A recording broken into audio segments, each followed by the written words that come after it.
जोहार दोस्तों, आप सभी के साथ मैं हूं कुणाल और मेरे साथ मौजूद हैं इस समय आशीष बिरुली जी। आशीष जी, जोहार। जोहार। जोहार सभी को। इससे पहले कि मैं आपसे बातचीत शुरू करूं, मैं लोगों को आपके बारे में बताना चाहता हूं कि ये आशीष जी मूलतः झारखंड के पूर्वी सिंहभूम के जादूगोड़ा से बिलोंग करते हैं। ये एक इंटरनेशनल फोटो जर्नलिस्ट हैं, साथ में ही ये एक्टिविस्ट हैं जो कि झारखंडी ऑर्गेनाइजेशन अगेंस्ट रेडिएशन में ये एक्टिविस्ट रह चुके हैं। इसके साथ ही ये यूथ की आवाज में राइटर। हेलो कुणाल जी, सुनाई दे रहा है आपको? वीडियो फ्रीज हो गया है।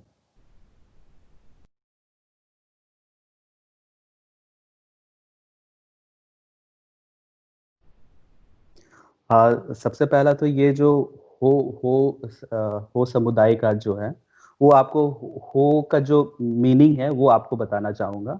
ये जो हो जी का मीनिंग है, ये हो का मीनिंग ही होता है कि इंसान।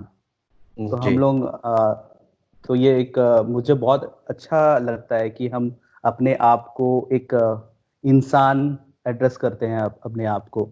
और इसमें हम्म, और एक सिमिलैरिटी आपको बताना चाह रहा हूँ कि जो जापान के जो आदिवासी है, तो हम्म, वहाँ के आदिवासियों को भी एक टर्म है आइनू करके। तो आइनू का भी मतलब वो इंसान ही होता है। तो जी। ऐसे देखा जाता है कि बहुत सारे आदिवासी समुदाय है, वो अपने आप को कहीं ना कहीं वो इंसान अपने आप को कहते हैं।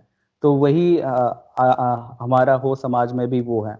लेकिन हमारे यहाँ लोकल पे जो है, हमें अ, अ, हो लोगों को लाड़का भी बोलते हैं कोई कोई। फिर कोई कोई इससे एक कोल करके एक आदिवासी समुदाय भी है।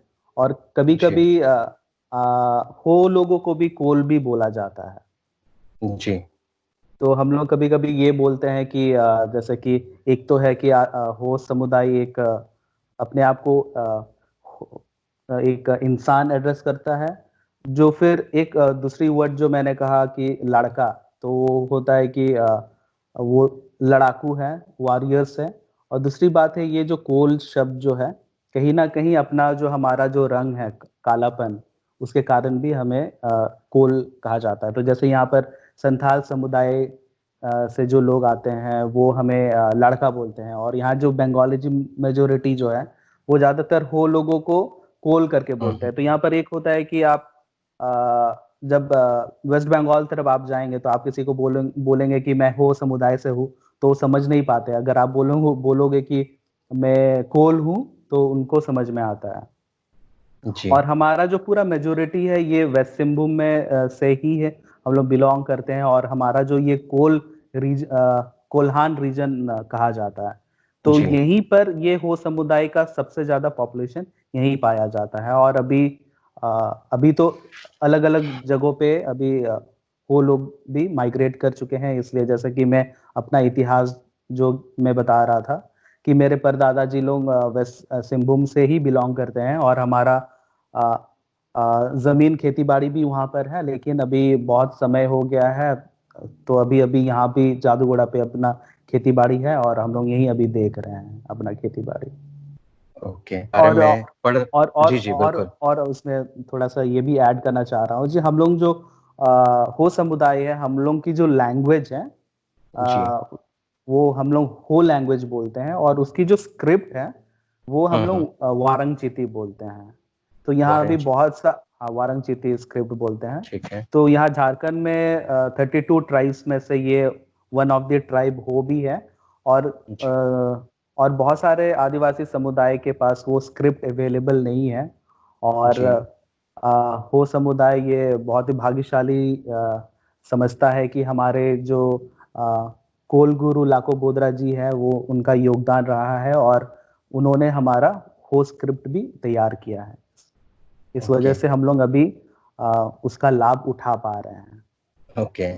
आपके जो पिताजी हैं थे, घनश्याम बिरुली जी, वो खुद एक एक्टिविस्ट रह चुके हैं जिन्होंने जादूगोड़ा यूरेनियम से होने वाले रेडिएशन के इफेक्ट के बारे में महसूस करना शुरू किया, फिर उन समस्याओं पर विचार करना शुरू किया।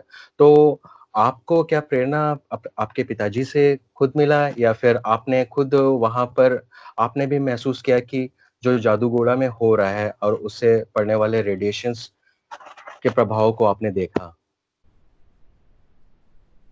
सबसे इम्पोर्टेंट और पूरा जो क्रेडिट आज जो भी मैं कर रहा हूँ वो तो सारा क्रेडिट पिताजी को ही जाता है, क्योंकि उसका जी। ही फुटस्टेप पे ही मैं उन्होंने जो काम शुरू किया उसको ही आगे बढ़ा रहा हूँ। बस जी। इसमें एक्टिविज्म के साथ मैंने कुछ कुछ एक्स्ट्रा कुछ ऐड कर दिया है, जैसे कि मेरे पापा फुल टाइम एक्टिविस्ट हैं। बस मैं जी। एक्टिविज्म के साथ एक फोटोग्राफी करता हूँ, फिल्म मेकिंग हुँ, हुँ। करता हूँ और आर्टिकल्स भी पब्लिश करता हूँ, आर्टिकल्स हुँ, भी लिख रहा हूँ। तो इसमें हुँ। कुछ कुछ मैं ऐड किया हुआ हूँ। और बचपन से ही मैं देखते आ रहा हूँ कि एक एक्टिविस्ट फैमिली में आप अगर हो तो वहाँ पर बहुत सारी एक्टिविटीज होते रहती है, बहुत सारे लोग आते हैं, बातचीत होती है। तो बचपन हुँ, से हुँ। ही मैं ऑब्जर्व करता था कि लोग आ रहे हैं, बाबा के साथ बात कर रहे हैं। तो बचपन में तो वो सीरियसनेस मुझे समझ में नहीं आई, लेकिन जैसे बिल्कुल। जैसे बड़ा होते गया फिर समझ में हुँ, आया। और बहुत सारे हुँ। यहाँ पर जर्नलिस्ट लोग आते थे जादूगोड़ा पे कुछ भी हुँ, हुँ। स्टोरी कवर करने के लिए, तो एज अ गाइड हुँ, हुँ। मुझे भेजा जाता था उनके उनके उनको गाइड करने के लिए, क्योंकि मैं जी, अंग्रेजी थोड़ा बोल लेता था और यहाँ जो लोकल डायलेक्ट्स है वो बोल लेता था, तो बिल्कुल, इसलिए हाँ। इजी हो जाती थी। और उनका हुँ, हुँ। इन्वॉल्वमेंट के साथ मुझे ये समझ में आया कि ये जो समस्या है ये सिर्फ आदिवासियों की समस्या नहीं है, ना कि सिर्फ भारत की समस्या है, ये पूरा दुनिया भर में जहाँ यूरेनियम माइनिंग की जो क्षेत्र है वहां पर ये समस्या हो रही है। हुँ, तो हुँ, हुँ। उस मुद्दे को गंभीरता से मैंने समझा और फिर मुझे लगा कि जब बाहर से लोग आ रहे हैं और उनको यहाँ पर रिपोर्टिंग करने में दिक्कत होती है, तो फिर हुँ, क्यों हुँ। ना मैं जब यहाँ 24 आवर्स यहाँ रहता हूँ तो मैं क्यों एज अ मीडिएटर मैं क्यों काम नहीं कर सकता हूँ कि यहाँ की जो कहानी है मैं पूरे दुनिया भर में पहुँचाने का काम करूँ। तो इसलिए मैं अभी फुल टाइम और काम कर रहा हूँ अभी। बाबा हमेशा बोलते रहते हैं कि मैंने एक बार शुरू तो कर दिया है, लेकिन कर दिया है। शुरू हाँ, लेकिन शुरू करने से भी ज्यादा इम्पोर्टेंट होता है कि उसको कंटिन्यू कैसे करना है। बिल्कुल, बिल्कुल, हाँ। तो अभी कुछ प्रभाव पड़ा है, क्योंकि इतनी सारी कवरेज हो चुकी है वहाँ पर, विभिन्न लैंग्वेजेस के जो वहाँ पर जर्नलिस्ट पहुँचे हैं, बहुत सारी रिपोर्ट बनी। शुरुआत तो 1907 से हुई थी, जो कि जी, एक वहां पर मूवमेंट हुआ था जादूगोड़ा पे। मैं उस वक्त बहुत छोटा था। जी। तो पहले का जो समस्या है, मैं आप अगर हमारे पास टाइम है पूरा तो मैं थोड़ा सा जी, जी, बिल्कुल। डिटेल्स में ही बताना चाहूंगा। तो स्टार्टिंग तो 97 में हुई थी। यहाँ जादूगोड़ा पे यूरेनियम माइनिंग होती है और यहाँ पर प्रोसेसिंग मिल भी है। तो हुँ, प्रोसेसिंग मिल में क्या होता है कि आप फर्दर एनरिचमेंट के लिए जो प्रोसेसिंग होती है तो बहुत सारी वेस्ट जनरेट होती है। तो वेस्ट जी, को यहाँ पर गांव पे ही डंप किया जाता है, जो कि टेलिंग पॉन्ड कहा जाता है। बड़े बड़े टेलिंग पॉन्ड बनाए गए हैं। जी। तो यहाँ पर दो टेलिंग पॉन्ड बने हुए थे 97 आसपास पे, तो वो हुँ, पूरे फिल हो गए थे। तो हुँ, हुँ। यूरेनियम कंपनी को एक नया थर्ड टेलिंग पॉन्ड की जरूरत थी। तो जी। 97 आसपास में वो नया लैंड की जरूरत है उनको, जहाँ थर्ड हुँ, टेलिंग पॉन्ड बना पाए। तो उस वक्त जो गांव के लोग हैं उनको नोटिस दिया गया। नोटिस भी उस तरह तरीके से नहीं, मतलब कि सरकार कहती है कि मैंने नोटिस दिया, लेकिन वो एक दिन का नोटिस दे करके यहाँ पर बुलडोज किया गया गांव को। जी। ये तो उस वक्त है कि एक मूवमेंट शुरू हुआ था, और मूवमेंट शुरू होने का मेन रीजन ये था कि थर्ड टेलिंग पॉन्ड वो एरिया को भी ले जा रहा था, एक्वायर कर रहा हुँ, था हुँ। जहाँ जाहिर थान है, जो हुँ, यहाँ का हुँ। जो पवित्र स्थल है आदिवासियों का, वो जी। भी कंपनी एक्वायर करने की कोशिश कर रही थी। तो जो अपना पवित्र स्थल है लोग उसे देने के लिए तैयार नहीं थे कोई भी हालत हुँ, पे। तो हुँ, हुँ। एक मूवमेंट शुरू हुआ, और मूवमेंट शुरू डिस्प्लेसमेंट को लेकर के हुआ, पवित्र स्थल को बचाने के लिए हुआ। लेकिन उस वक्त ऐसा था कि आप रेडिएशन के बारे खुल करके नहीं बोल सकते हो लोगों को। उस वक्त ऐसा सेंसिटिव समय था कि आप अगर बोलते हो तो आपको तुरंत देशद्रोही का एक टैग आप पे ऊपर लग जाएगा और आपके ऊपर कुछ एक्शन भी लिया जाएगा। तो वैसे हालात पे धीरे धीरे फिर मूवमेंट के साथ वो रेडिएशन इशू को भी जैसे कि जितने लोगों का सपोर्ट आया उस हिसाब से फिर रेडिएशन की इशू को भी हाईलाइट किया गया कि वो भी पैरेलली डिस्प्लेसमेंट और पवित्र स्थल का डिस्ट्रक्शन और साथ में ये रेडिएशन जो है कि यहाँ की जो इनोसेंट लाइफ है उसको भी डिस्ट्रैक्ट कर रही है, तो वो भी हाईलाइट किया गया। और उस दरमियान श्री प्रकाश एक प्रोमिनेंट फिल्म मेकर हैं और एक्टिविस्ट हैं, उन्होंने बुद्धा वीप सिंह जादूगोड़ा फिल्म बनाया था। तो वो फिल्म एक बहुत बड़ा योगदान दिया ये मूवमेंट को, और उस फिल्म के वजह से दुनिया भर के लोगों को यहाँ की जो इश्यूज हैं वो मालूम चली। तो यहाँ पर जैसे कि हम बोलते हैं कि यहाँ रेडिएशन के कारण प्रभावित हो रहे हैं, तो यहाँ पर कंपनी और जो यहाँ की जो सरकार है वो तो कम्प्लीटली डिनाई करती है कि ये कौन लोग बोल रहे हैं जिसके पास कुछ डिग्री नहीं है, ये इसका कहने से कैसे मान लेगी सरकार, जबकि बड़े बड़े साइंटिस्ट लोग बोल रहे हैं कि यहाँ पर कुछ नहीं है। तो लेकिन बात यही है कि पूरे दुनिया भर के लोग जानते हैं कि प्रॉब्लम्स एग्जिस्ट करती है, जैसे 3 माइल आइलैंड हुआ, मैनहट्टन प्रोजेक्ट के कारण जो हिरोशिमा में एक्सप्लोजन हुआ, फिर चेरनोबिल में जो एक्सीडेंट हुआ, तो ये सारी जगहों पे रेडिएशन की प्रॉब्लम्स एग्जिस्ट करती है और अभी भी है। जब दुनिया भर की गवर्नमेंट्स ये मानने को तैयार है तो सरकार, भारत सरकार क्यों नहीं मान रही है? यहाँ जो यूसीआईएल है, uranium corporation of India limited, ये क्यों नहीं मान रही है? तो एक बड़ा सा क्वेश्चन आता है कि आप क्यों नहीं मान रहे हो। तो ये हो गया कि उसके बाद ये हाईलाइट होने के बाद तो सरकार के ऊपर प्रेशर आना शुरू हो गया और इसमें बहुत सारी कुछ बदलाव आई। यहाँ पर पहले क्या होता था कि यहाँ की जो यहाँ जो मिल है, यहाँ पर जो फर्दर एनरिचमेंट के लिए जो प्रोसेसिंग होता है, यहाँ येलो केक बनता है। येलो केक फिर फर्दर एनरिचमेंट के लिए उससे हैदराबाद न्यूक्लियर फ्यूल कॉम्प्लेक्स भेजा जाता है, वहां न्यूक्लियर रिएक्टर। तो वहां पर फर्दर प्रोसेसिंग होने के बाद जो वेस्ट जो जनरेट होती है, हेलो वीडियो आप देख पा रहे हैं? मैं जी देख रहा हूँ। तो उसकी जो वेस्ट जनरेट होती है वो जादूगोड़ा ही फिर वापस लेके आया जाता था ट्रेन में, ड्रम्स में भर करके, जो कि रिएक्टर से जो वेस्ट निकल के आ रही है वो तो हाईली रेडियो एक्टिव होती है। और यहाँ पर एक रेलवे स्टेशन है राखा माइंस करके, वहां आती थी ड्रम्स में भर करके, और यहाँ जो कॉन्ट्रैक्ट लेबर्स है उससे विद द नेकेड हैंड्स वो हैंडल करते थे, और वो ड्रम्स भी लीक करती थी। और कंपनी उस तरीके का काम यहाँ कर रही थी, मतलब कि उसको तो लगता था कि यहाँ के लोग बेवकूफ हैं, उनको कुछ मालूम नहीं है, जबकि उनको अवेयरनेस देना चाहिए, जो कि वो बिल्कुल नहीं की। वो तो बोलती है कि कुछ नहीं होता है इससे, किसी को कुछ।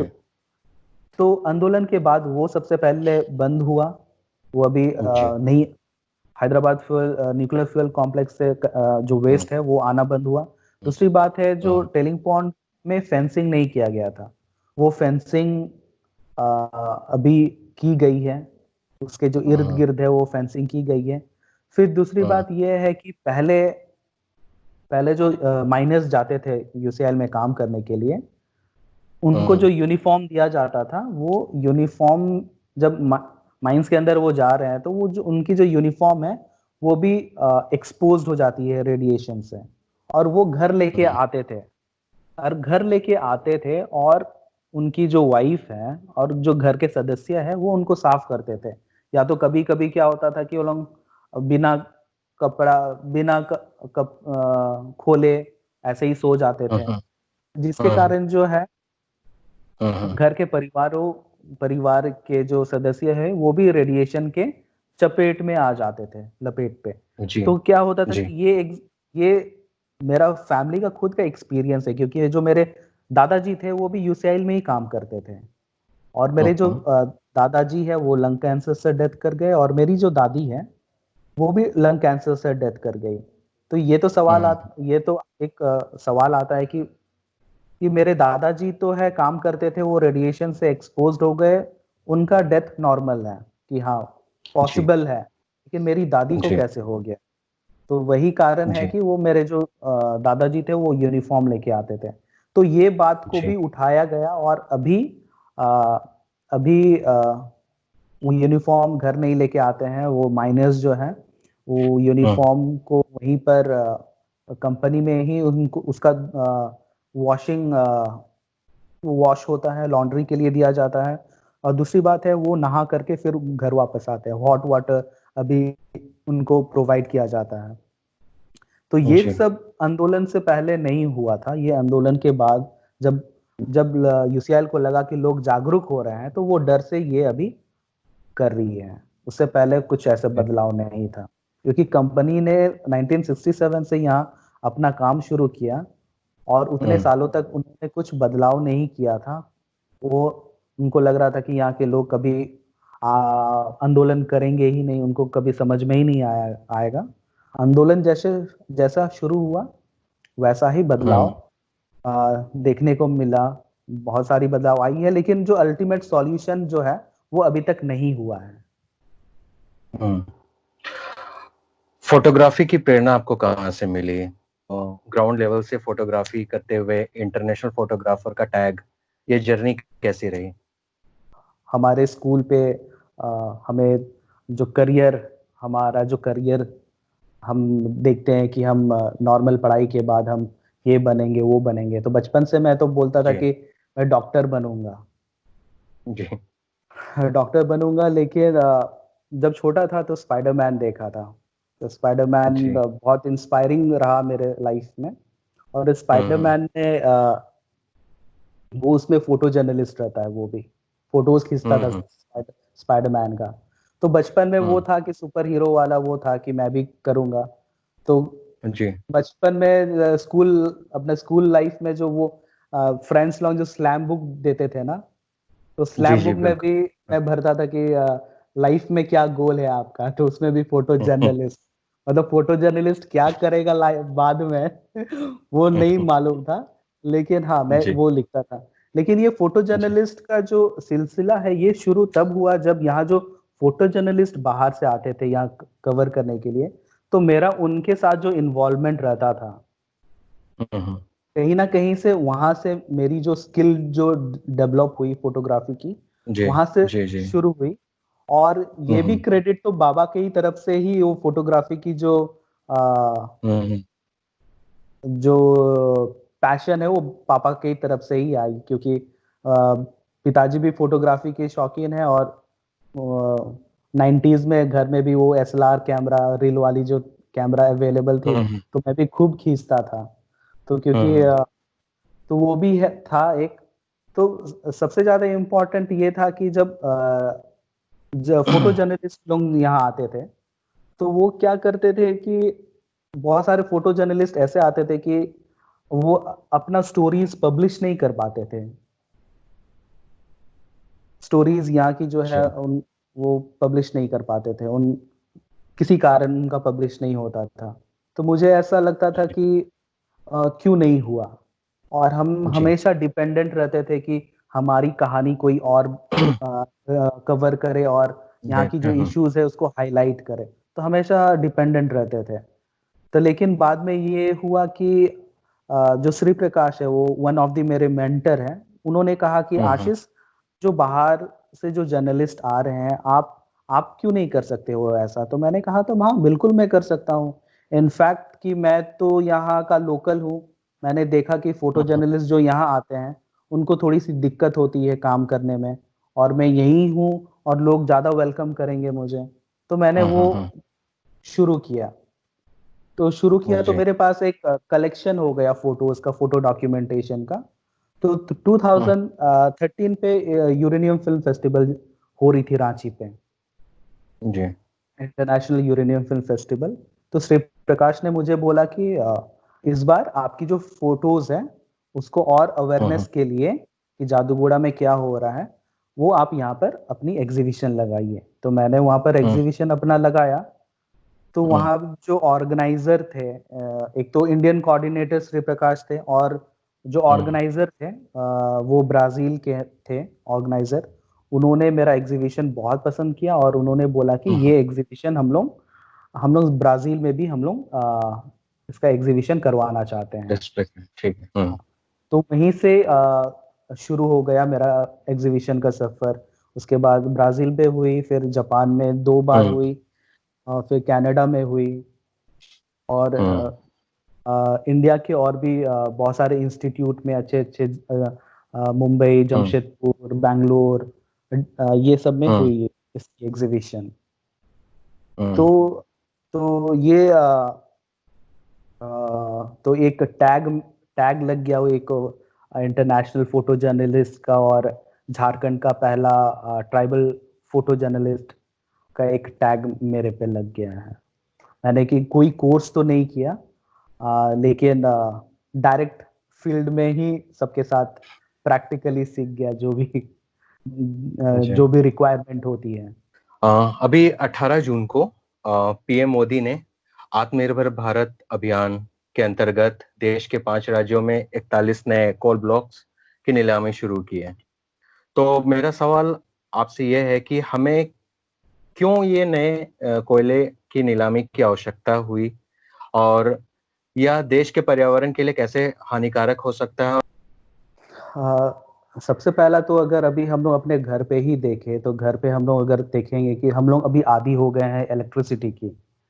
तो भी अगर हम 1 घंटे के लिए भी अगर लाइट चला जाता है तो हम बेचैन हो जाते हैं, परेशान हो जाते हैं कि बिजली कब आएगी जी। और तो वही वो एक हमारी नीड भी हो गई है, उसके आदी भी हो गए हैं हम, और हम एक मजबूर भी हो गए हैं एक तरह से कि बिजली अगर नहीं रहेगा तो हम जी नहीं पाएंगे, पूरा देश का इकोनॉमी पूरा तहस नहस हो जाएगा। वो एक है। तो ये जो है इसकी बेनिफिट और ये हमारा जो कमजोरीपन है, इसका फायदा कोई और उठा रहा है। तो हमें ये समझने की जरूरत है कि एक तो है कि सरकार ऑक्शन क्यों कर रही है। कोयला अभी एनवायरमेंट स्टडीज हुई है, कोयला के कारण बहुत प्रदूषण होता है और न्यूक्लियर एनर्जी भी बहुत प्रदूषण करता है। और दूसरी बात है कि अगर हमारे पास अवेलेबल रिसोर्स है तो हम उसके तरफ क्यों फोकस नहीं कर रहे हैं।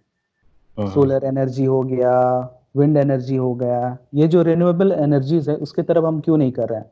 तो अभी अगर हम देखते हैं कि ये जो कोयला की जो लिमिटेशन कितनी है, वो कितने साल तक चलेगी। तो नेचुरल रिसोर्सेस तो वही है कि आपके पास जो मिनरल स्टॉक है अंडरनीथ द ग्राउंड, जो भी जितने जो स्टॉक है उसकी एक लिमिटेड पीरियड रहेगी। आप उसको 200 साल 300 साल करोगे, उसके बाद क्या आपको तो फिर से आपको तो वही अपने रिन्यूएबल एनर्जीज पे ही आपको फोकस करना पड़ेगा जी। और यहाँ पर ऐसे होता है कि एक डिबेट होती है कि आप कोयला एक तरफ आप सपोर्ट कर रहे हो, फिर दूसरे तरफ आप सोलर को भी सपोर्ट करते हो, तो वो भी काउंटर किया जाता है कि सोलर भी तो ठीक नहीं है, उसकी जो बैटरीज है वो भी पॉइजनस है, उसमें भी वो भी नेचर के लिए ठीक नहीं है। तो मैं ये बोलता हूँ कि लॉन्ग टर्म में कौन सी टेक्नोलॉजी ज्यादा, ये जो रेस है ये कौन सी टेक्नोलॉजी जीतेगी, लंबे समय तक कौन सी टेक्नोलॉजी चलेगी, तो आप उस टेक्नोलॉजी पे ज्यादा फोकस करनी चाहिए। दूसरी बात है जो कॉरपोरेट्स और जो सेंट्रल गवर्नमेंट है, इनको ये नेचर से उतने अपने आप को रिलेट नहीं कर पाते हैं, क्योंकि उनको नेचर एक सोर्स ऑफ इकोनॉमी नजर आती है। हम नेचर को सोर्स ऑफ लाइफ देखते हैं। तो ये जो परसेप्शन है, एक आदिवासी का परसेप्शन और फिर जो सेंट्रल गवर्नमेंट है या फिर जो कॉरपोरेट्स है, इसमें बहुत फर्क है। तो ये है कि अभी जो ऑक्शन हुआ है, ये तो ये प्राइवेटाइजेशन हुआ, और बिल्कुल। इसमें कौन कौन कौन कॉरपोरेट्स कर रहे हैं? अडानी कर रहा है, अडानी है, वेदांता है, ये लोग कर रहे हैं। और इसकी हिस्ट्री आप जाओ देखोगे तो इसकी हिस्ट्री भी बहुत खतरनाक है। छत्तीसगढ़ में उसका काम कैसे चल रहा है, यहाँ तक कि वेदांता अडानी को अब्रॉड में भी प्रोटेस्ट किया जाता है इनके खिलाफ में। तो ये समझने वाली बात है कि ये जो काम कर रहे हैं इसको इकोनॉमी बड़ा, देश की इकोनॉमी बढ़ाने की आड़ में वो अपना जेब भरना चाहते हैं। बिल्कुल। आदिवासियों पर इसका क्या प्रभाव पड़ सकता है? तो आदिवासियों के ऊपर तो डायरेक्ट असर होने वाला है, क्योंकि ये जो कोल माइनिंग हो रही है, ये तो अभी ऐसे ऐसे जगहों से ही होने वाली है जहां पर ट्राइबल बेल्ट्स हैं जी। और ट्राइबल बेल्ट्स की मेजोरिटी आप देखोगे तो उनका खुद का खेती होता है, उनका खेती बाड़ी करते हैं। और दूसरी मेजोरिटी है, आदिवासी मेजोरिटी है, जो जंगल में रहते हैं। तो अगर और जंगल में ही ये जो मिनरल्स है वो ज्यादा अवेलेबल है। तो अगर आप ऑक्शन कर रहे हो तो सबसे पहले तो जो मिनरल्स हैं वो वहीं अवेलेबल है जहां ट्राइबल बेल्ट्स है, तो सबसे पहला तो उनका डिस्प्लेसमेंट होगा। तो डिस्प्लेसमेंट होगा, और जो पूरे आदिवासी समाज जो है अपना खेती बाड़ी से निर्भर रहता है, सबसे पहले तो वो भी उनका खेती बाड़ी उनसे छीना जाएगा। दूसरी बात यह है कि आदिवासी समाज जंगल की रिसोर्सेस से सरवाइव करते हैं, वो पूरे कंप्लीटली डिपेंडेंट है, वो बाजार से डिपेंडेंट नहीं है। खेती बाड़ी करते हैं, अपना धान उगाते हैं, बाजार से धान खरीदने का नौबत नहीं आता है आदिवासियों को। दूसरी बात है कि जो भी जरूरत की चीजें हैं, जो बेसिक नीड्स है, खाना हो गया, सब्जी हो गया, दवाइयाँ हो गई, जो मेडिसिनल हर्ब्स हो गए, वो सारा जंगल से ही उपलब्ध होती है उनके लिए। तो छोटा मोटा बीमारी हो गया, थोड़ा फीवर हो गया, या घाव हो गया, या सांप काट लिया, तो ये सारी जो ट्रीटमेंट्स है वो जंगल से ही होता है, उनको डॉक्टर के पास जाने का जरूरत नहीं होता है। तो ये जो उनकी जो सस्टेनेबिलिटी और सेल्फ रिलायंस वाली जो लाइवलीहुड वो कंटिन्यूअसली इतने हजार सालों से जीते आ रहे हैं, रहते आ रहे हैं, वो तब की बात है जब भारत सरकार की निर्माण भी नहीं हुई थी, तब से। और आप वैसे लोगों को फिर आप उनको डिस्प्लेस करोगे, उनका जो मालिकाना हक है वो उनका छीन लोगे, तो ये कंप्लीटली दूसरे समुदाय को उतनी असर हो या ना हो, सबसे ज्यादा असर आदिवासी समुदाय को ही होने वाला है इससे। जी। 20 साल हो गए झारखंड को बने हुए, बिहार से अलग हुए। क्या वो सारी चीजें आपको दिखती है जिनके बेस पर ये स्टेट बिहार से अलग हुआ था? देखिए, मुझे तो हर चीज, राजनीति ऐसा चीज है कि हम आदिवासी इजीली नहीं समझ पाते हैं। तो सबसे पहला बात तो है कि झारखंड अलग करने के लिए उतने सालों से डिमांड हो रहा था, लेकिन उसको ऐसे वक्त में उसको अलग किया गया जब खुद बीजेपी पावर में थी। तो अलग तो एक एक एक किया गया, लेकिन बीजेपी की सरकार बनी, तो ये बोला जाता था कि जितनी जो एडमिनिस्ट्रेटिव पावर सब पहले अपने हाथों पे लिया, फिर दिया, मतलब अलग किया, ताकि आप अलग तो, आपको तो अलग तो किया जा रहा है, लेकिन जितनी भी जो पावर है वो बीजेपी सरकार के ही पास रहेगी। तो हम तो बहुत खुश हुए कि आजाद हो गया, और हमें लगा भी था कि जितनी भी डेवलपमेंट की जो काम है वो यहाँ पर होगी, तो वो सारा नहीं हो पाया। आज के वक्त में हम लोग डेवलपमेंट को भी क्या देखते हैं, रांची को देखते हैं। रांची में अगर डेवलपमेंट अगर देखते हैं तो हम लोग ये देखते हैं कि वहां पर नया मॉल बन गया, मॉल ऑब्वियसली खुल रहा है, वो जमशेदपुर में भी प्रकाश झा का खुल गया। तो लोगों को लगता है कि सिनेमा हॉल खुल जाने से और बड़े बड़े मॉल खुलने से लोगों का डेवलपमेंट हो रहा है। उतने सालों से आपको अपने फ्रेंड्स का ही एग्जांपल दे रहा हूँ, आपको बोल रहा हूँ कि यहाँ पर सिनेमा हॉल नहीं था जमशेदपुर में कोई अच्छा। जी जी। तो सिनेमा हॉल नहीं होने के कारण लोगों को लगता था कि जमशेदपुर डेवलप्ड नहीं है। हम्म। 3D सिनेमा हॉल नहीं था, 3D देखने के लिए रांची जाना होता था। अभी जी 3D सिनेमा यहाँ पर आ गया तो उनको लगता है कि डेवलप हो गया है। और दूसरी बात है कि रोजगार की सबसे ज्यादा, बिल्कुल। अगर ये मॉडर्न एज में रोजगार की जो जरूरत है उसको हम लोग नजरअंदाज नहीं करते हैं। ये तो बहुत लंबी लड़ाई है, डिबेट है ये एक। लेकिन रिजर्वेशन की अगर बात करें हम लोग, तो हम्म कोई भी स्टेट की जो एसटी कैटेगरी पे जो आते हैं, एसटी यानी हम्म। कि वो आदिवासी समुदाय से आ रहे हैं, जो हमें जी। कैटेगराइज किया गया है, तो उसको हम्म। सबसे ज्यादा बेनिफिट होना चाहिए और उनका परसेंटेज ज्यादा होना चाहिए रिजर्वेशन कैटेगरी पे। यहाँ पर जी। रिजर्वेशन कैटेगरी में अगर देखा जाएगा तो 7-8% एसटी लोग एसटी हैं, हम्म। जो कि जो कि मैं तो बोलता हूँ कि 70% होना चाहिए। आप आप अभी तो ये बोला जाता है कि आप टैलेंट के दम पे लेना चाहिए लोगों को, तो ये जी टैलेंट की ये तो बहुत इन डेप्थ मैं नहीं जाना चाहूंगा, इसमें इन डेप्थ जी। नहीं जी जाना चाहूंगा। बस मैं ये बस लोगों को मालूम होना चाहिए कि आदिवासी होते कौन है, एसटी कौन होते हैं, और अपने वो जी। उनकी जो हक है, वो अपने हक के लिए वो अगर लड़ रहे हैं तो वो गलत बात नहीं है। सबसे जी। पहला तो ये समझना चाहिए कि आदिवासी देश के असली नागरिक है, तो उनका हम्म। हक बनता है ज्यादा। जी इनफैक्ट मैं तो ये बोलता हूँ कि आदिवासी को ही देश का प्रधानमंत्री होना चाहिए। जी। बिल्कुल, ये तो सबसे बड़ी बात है। तो बिल्कुल। एक तो आदिवासी देश का प्रधानमंत्री नहीं है। दूसरी हम्म बात ये है कि बाकी लोग को ये भी समझना चाहिए कि आप हम्म कॉलोनियल हो, आप यहाँ से नहीं हो। हम्म। ये भी बात होनी चाहिए। जी। तो ये और अगर ये, हाँ। हाँ, तो इंडिजिनियस लोगों की जो एक जो उनकी जो राइट्स है हम्म वो एक अलग है। आप उसको हम्म। समझो कि यहाँ के असली नागरिक की जो राइट्स है वो है, और आप भी हो यहाँ पर, आप दोनों को एग्जिस्ट कर रहे हो। जी और दूसरी बिल्कुल। बात ये है कि अगर 70% नहीं तो इक्वल होना चाहिए, 50-50। लॉकडाउन में हम लोगों ने ये वीडियो कॉलिंग का सही इस्तेमाल करना सीखा। झारखंड के जो यूथ है, मुझे मालूम नहीं था कि उतने एक्टिव है। उन्हें तो गाइडेंस का भी जरूरत नहीं है। वो, मुझे फिल्म मेकर भी बनना है।